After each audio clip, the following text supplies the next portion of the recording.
رسوله النبي الكريم اما بعد فاعوذ بالله من الشيطان الرجيم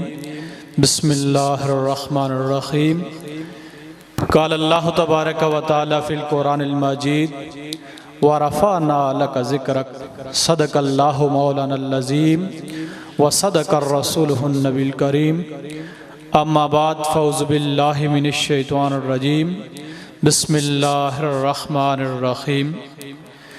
ساڑی جھولی وچ رحمت دا خزینہ آ گیا، ساڑی جھولی وچ رحمت دا خزینہ آ گیا، میرے آقا دی ولادت دا مہینہ آ گیا، میرے آقا دی ولادت دا مہینہ آ گیا۔ اور جس گھڑی دنیا تے آئے رحمت للعالمین، جس گھڑی دنیا تے آئے رحمت للعالمین، ڈگ پہ بت کفر دے منہ تے پسینہ آ گیا، ڈگ پہ بت کفر دے منہ تے پسینہ آ گیا۔ اور ہن غریباں تے یتیماں دی خدا نے سن لئی، ہن غریباں تے یتیماں دی خدا نے سن لئی، بے کساں دا اج کنارے تے سفینہ آ گیا، بے کساں دا اج کنارے تے سفینہ آ گیا۔ بعد حمد و ثنا، معزز سامعین گرامی، آج ہم سب حضور نبی کریم صلی اللہ علیہ وآلہ وسلم کے میلاد کی خوشی میں یہاں جمع ہیں۔ اللہ تعالیٰ کی بارگاہ میں دعا کرتے ہیں اللہ تعالیٰ سب کو سلامت رکھے، اللہ تعالیٰ ہم سب کو ساری زندگی اسی طرح اپنے محبوب صلی اللہ علیہ وآلہ وسلم کے میلاد کی خوشیاں منانے کی توفیق عطا فرمائے۔ اللہ تعالیٰ نے اپنے محبوب صلی اللہ علیہ وسلم کو اس دنیا میں بھیجا تو نبوت اور رسالت کا تاج عظمت عطا فرمایا۔ نبوت کا بار امانت کوئی معمولی بوجھ نہ تھا، یہ وہ کوہ گراں تھا کہ جس کو اٹھانے سے پہاڑوں آسمانوں نے معذوری ظاہر کر دی تھی۔ جب حضور نبی کریم صلی اللہ علیہ وآلہ وسلم نے دعوت توحید کا آغاز کیا تو مکہ کی ساری فضا سلکنے لگ گئی، لوگوں کے اطوار بدل گئے، ہر آنکھ میں اناد کے شعلے ناچنے لگے۔ اور اس دعوت توحید کے داعیے مکرم کی سیرت کی تاہبانیاں جب تعصب و ہٹ دھرمی کی سنگین فصیلوں میں شگاف پیدا کرنے لگی اور کفر و شرک کے بڑے بڑے ستون گرنے لگے، تو پھر اہل مکہ نے مزید رواداری اور چشم پوشی کا رویہ ترک کر دیا اور لنگوٹے کس کر اسلام کے اس سیل رواں کو روکنے کے لیے میدان میں آ گئے۔ اور ان سراسر ناموافق حالات میں قلب نبوت کے لیے اگر راحت و سکون کا کوئی پیغام تھا تو ان کے رب کریم کا یہ پیغام تھا، وَرَفَعْنَا لَكَ ذِكْرَكَ وَرَفَعْنَا لَكَ ذِكْرَكَ، اے میرے محبوب صلی اللہ علیہ وسلم، ہم نے آپ کی خاطر آپ کے ذکر کو بلند کر دیا،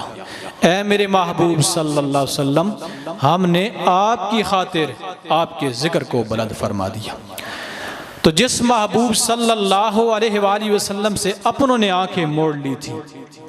اپنوں نے رشتے توڑ لیے تھے،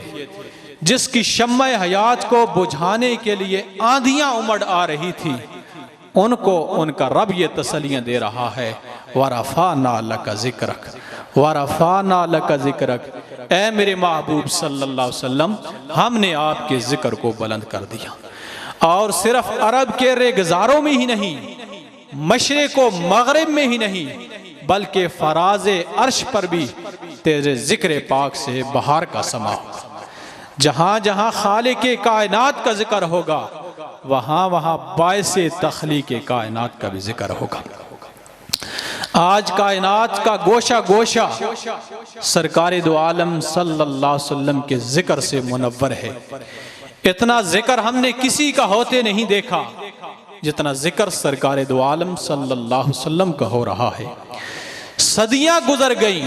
سرکار دو عالم صلی اللہ علیہ وسلم اس دنیا میں تشریف فرما ہوئے تھے، لیکن ماحول کی تازگی بتاتی ہے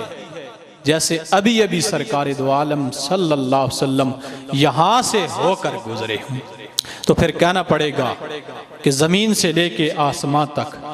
آسمان سے لے کر پھر اللہ مکان تک، کہاں کھولے ہیں گیس ہوئے یار نے، خوشبو کہاں تک ہے، کہاں کھولے ہیں گیس ہوئے یار نے، خوشبو کہاں تک ہے۔ آج گلی گلی گھر گھر سرکار دو عالم صلی اللہ علیہ وسلم کے ذکر کی محفلیں ہیں، عرب سے لے کے عجم تک، مشرق سے لے کر مغرب تک، جدھر دیکھتے ہیں سرکار دو عالم صلی اللہ علیہ وسلم کے ذکر کی محفلیں جاری ہیں۔ حضور نبی کریم صلی اللہ علیہ وسلم کا ذکر ازل سے جاری ہے اور ابد تک جاری رہے گا۔ اللہ تعالیٰ نے اپنے محبوب صلی اللہ علیہ وسلم کے ذکر کا چرچا تو اس وقت کر دیا تھا جب حضور نبی کریم صلی اللہ علیہ وسلم ابھی تک اس دنیا میں تشریف ہی نہیں لائے تھے۔ عرش بری پر جہاں اللہ تعالیٰ نے اپنا نام لکھا ہوا تھا، وہاں ساتھ اپنے محبوب صلی اللہ علیہ وسلم کا نام لکھ دیا۔ جنت کے پتے پتے پر اپنے محبوب صلی اللہ علیہ وسلم کا نام لکھ دیا۔ اگر آج امت مسلمہ سرکار دو عالم صلی اللہ علیہ وسلم کے ولادت باسعادت کے واقعات کو تصور و تخیل میں لا کر آپ کے میلاد کی محفلیں سجاتے ہیں تو یہ اسی نوری سلسلے کی ایک کڑی ہے جو ازل سے جاری ہے اور ابد تک جاری رہے گی۔ اگر آج ہم حضور نبی کریم صلی اللہ علیہ وسلم کی ولادت پر خوشی کا اظہار کریں گے تو اللہ رب العالمین ہم سے خوش ہو جائیں گے۔ اے کون آیا جدے آیا بہارا مسکرا پئیاں، اے کون آیا جدے آیا بہارا مسکرا پئیاں، گھٹاواں نور برساون فضاواں مسکرا پئیاں۔ اللہ تعالیٰ عمل کرنے کی توفیق عطا فرمائے۔ وما علینا الا البلاغ۔